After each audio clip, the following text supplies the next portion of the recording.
You have more ways to connect with people than any generation before you, and somehow you still feel alone.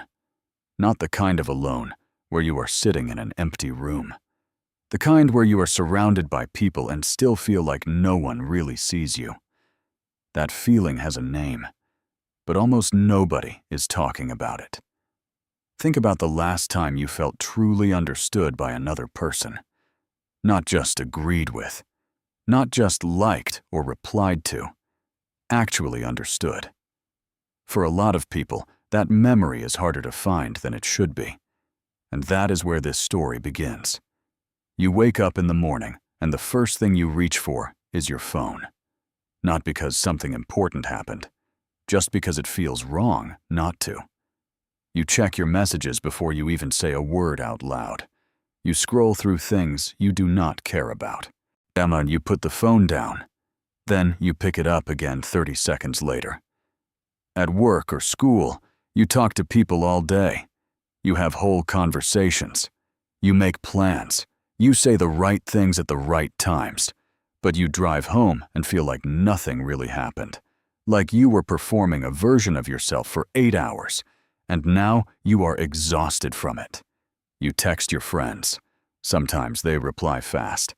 Sometimes you wait 3 hours, and the reply is just a few words.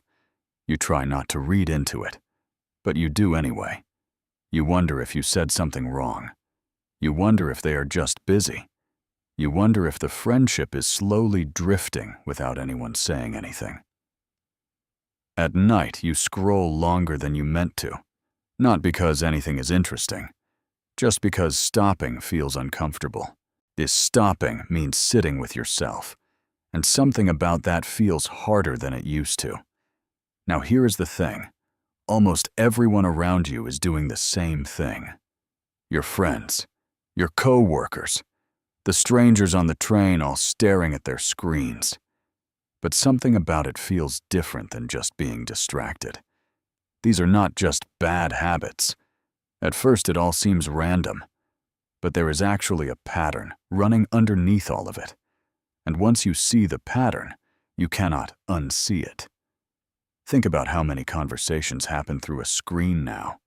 Not just texting, video calls, voice messages, reactions, reposts, whole friendships that exist almost entirely in notification form. You know what someone had for breakfast. You know their opinion on a news story. You know they watched your story at 2 a.m. Good, but you have not had a real conversation with them in months. That is the first piece of the pattern. Presence without connection. You are technically in contact with more people than ever, but actual closeness feels harder to find. Here is another piece. Think about how you present yourself online. You choose what to post. You choose the angle, the lighting, the words. You shape a version of yourself that is clean and digestible. The good days, the funny moments, the version of you that seems like everything is fine. And so does everyone else. So you are walking through a world of highlight reels, everyone performing their best version.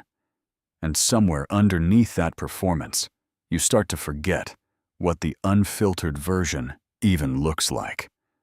Not just for other people, for yourself. And this is where things get interesting.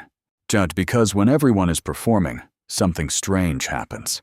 You start to measure yourself against versions of people that are not real. You feel behind. You feel like you are missing something that everyone else has figured out.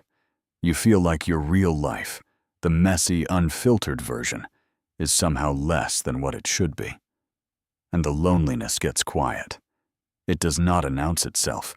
It just slowly makes the world feel a little smaller, a little less warm, a little harder to reach across. Now let us zoom out a little, because this is not just about social media habits. It is bigger than that. Think about what the last decade has done to the way people actually spend time together. People used to gather without planning it. You bumped into neighbors. You sat in the same room doing nothing in particular. What you called someone just to hear their voice, Now, almost every interaction requires a calendar invite, or at least a heads up. Spontaneous connection has quietly become rare, and we replaced it with something that looks like connection, but often is not. Studies started noticing something a few years ago. Young people, the most connected generation in history, were reporting the highest levels of loneliness. Not elderly people living alone, not people in isolated rural areas. Young people.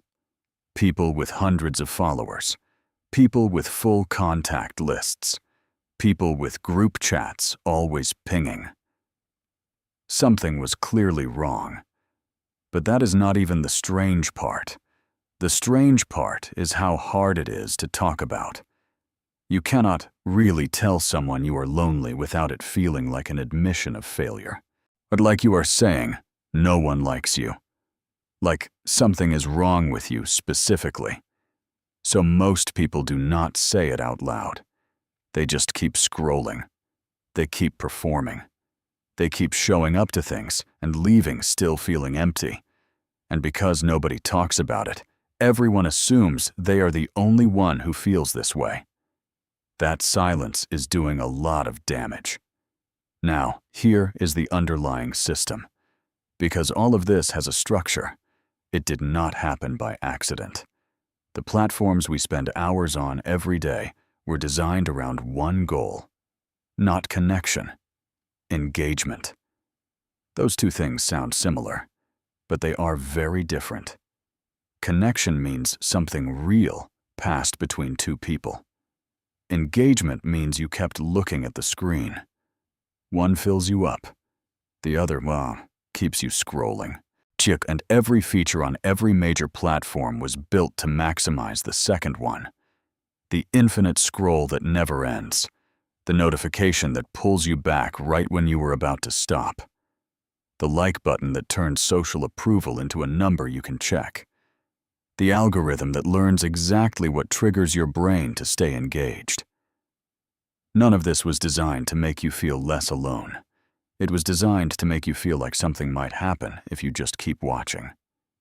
That next post, that reply you were waiting for, that sense that somewhere in this feed, there is something worth finding. And that is where things get interesting. Because loneliness is actually a very useful feeling for an algorithm. A lonely person checks their phone more. A lonely person spends more time seeking connection online.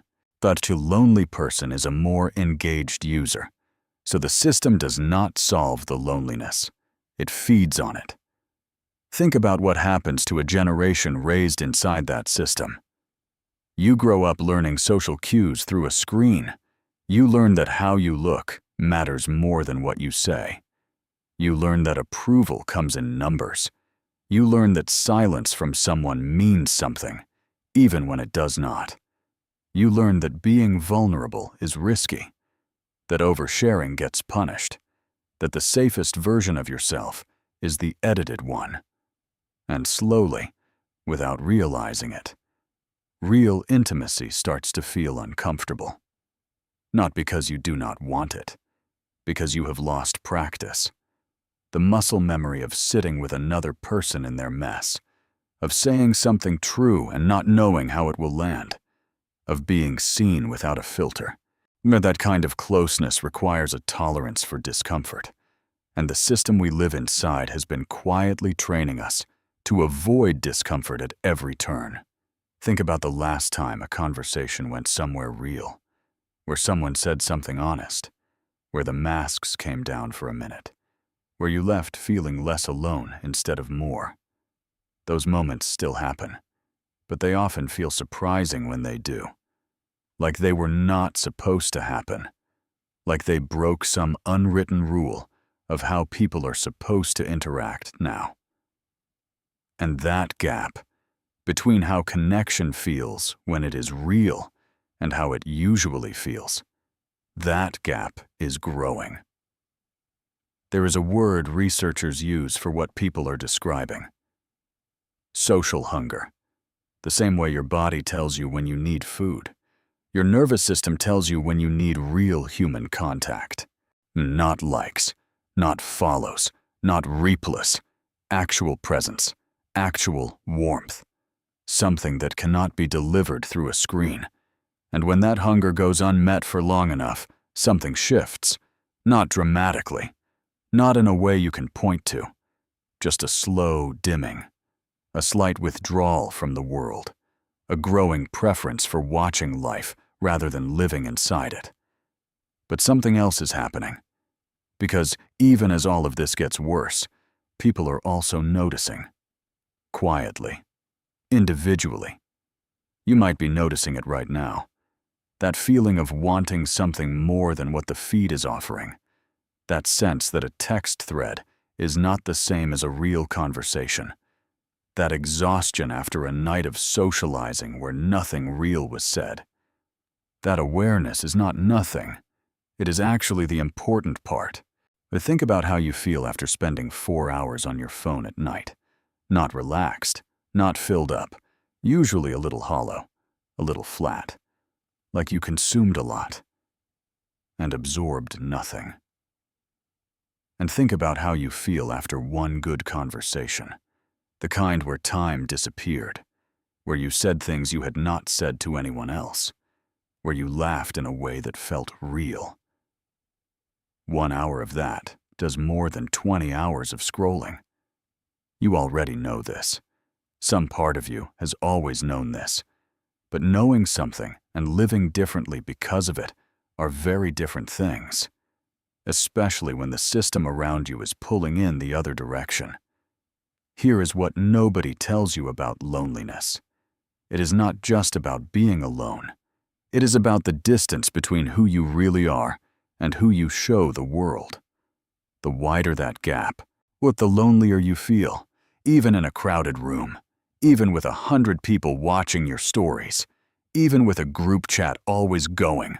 And the world we built over the last 15 years has been slowly widening that gap. Not on purpose, not all at once. Just quietly. Feature by feature. Update by update. Year by year. Until one day you look up and realize you cannot remember the last time you felt like someone really knew you. You still have those moments. Everyone does.